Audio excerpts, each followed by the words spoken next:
Right, well you will see that I'm surrounded by optics today, and that's because I thought I'd try to take the opportunity to answer one of the big questions that I'm frequently asked, and that is, what is the difference between a conventional telescopic sight, the new generation of digital day and night sight, and also thermal sights?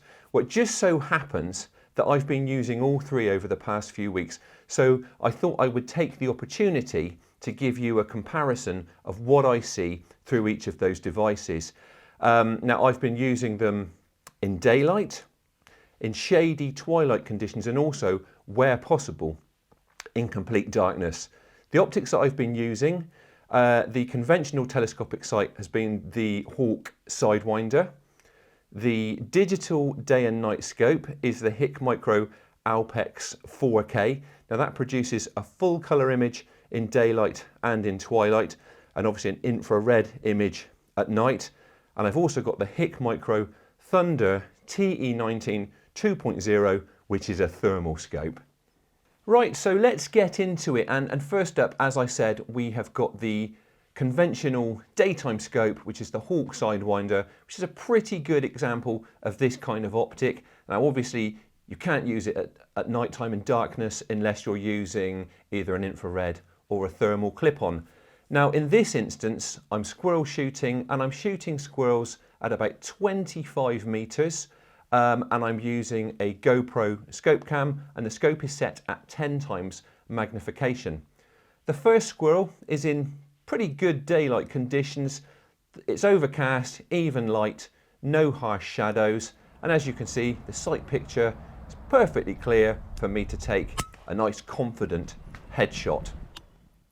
Now, the next clip is lower light conditions. It's twilight. The light is starting to fade. The squirrel's presented on the shady side of the tree. As you can see, the image quality isn't quite as bright as the previous one, but I'm still able to take that squirrel with a nice clean headshot for a humane dispatch. Next up, we've got the Hikmicro Alpex 4K. Now, its design looks pretty similar to a conventional telescopic sight, but it is packed with features. Now, it produces a sharp colour image in daylight and in twilight, and also a very clear black and white infrared image at night. In terms of its features, you can choose from a selection of reticle colours and designs. You can save different zero profiles for different guns and different ammo. You can even get this scope with a built-in laser rangefinder and ballistic calculator. The list just goes on. Now, the digital Alpex 4K also has video recording direct to its onboard memory, and that is how I've captured the images that I'm going to show you now. So I'm shooting squirrels again at about 25 meters. The Alpex magnification is set at 8.5 times. And again, it's an overcast day, the light is even, there are no harsh shadows. But nonetheless, you can see that the sight picture is bright and clear, and the colours are very good. In fact, I would imagine that's much better image quality than a lot of people might expect that you would get from a digital scope.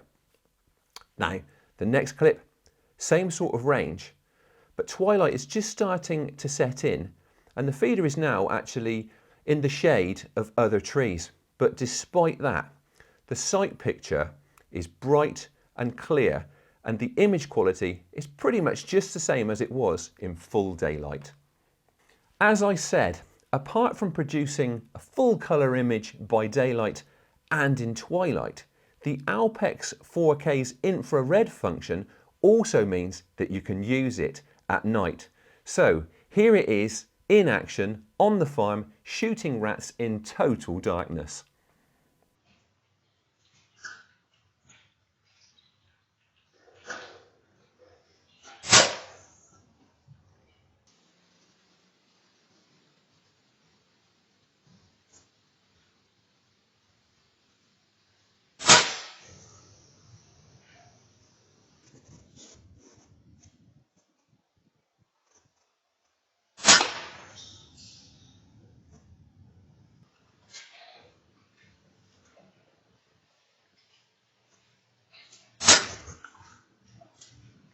Right, finally, we've got the Hikmicro Thunder TE19 2.0.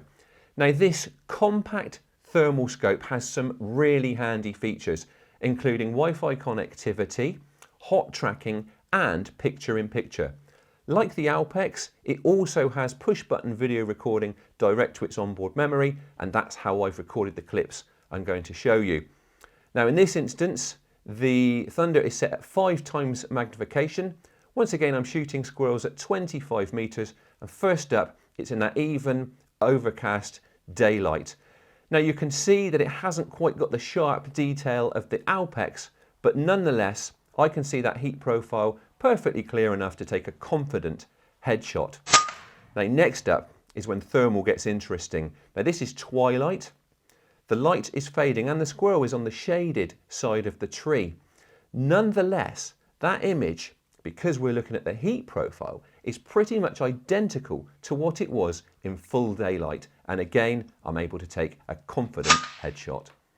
The view through the Thunder TE19 2.0 also remains the same in complete darkness. And thermal has the added advantage of enabling you to see your quarry's heat profile even when it's partially obscured by cover. Now that makes this sort of technology really handy for rat shooting around cluttered farmyards. Now, here's the Thunder in action on one of my farmyard permissions, shooting in total darkness, showing both its white hot and black hot viewing modes.